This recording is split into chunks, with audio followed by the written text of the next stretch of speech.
Ito ang lechon hito ng Ken's Anyhow dito sa Malolos. Lechon nga! Everyday po kami pupunta ng market. And yung hito po, kinakate po siya sa araw na ititinda lang po namin siya. Walang kalansa-lansa, yung balat ang crunchy. Maganda yung pagkakaluto nila, yun siguro yung effect ng umiikot na ihawan.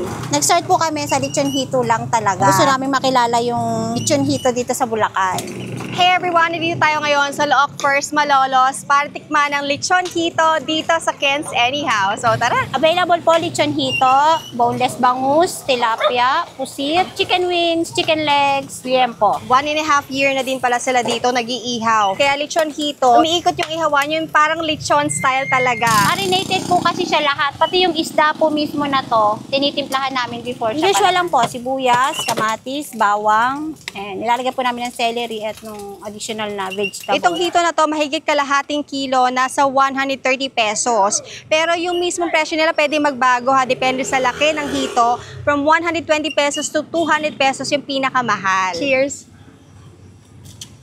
Crunchy! Kahit balat, may lasa, bongga ha.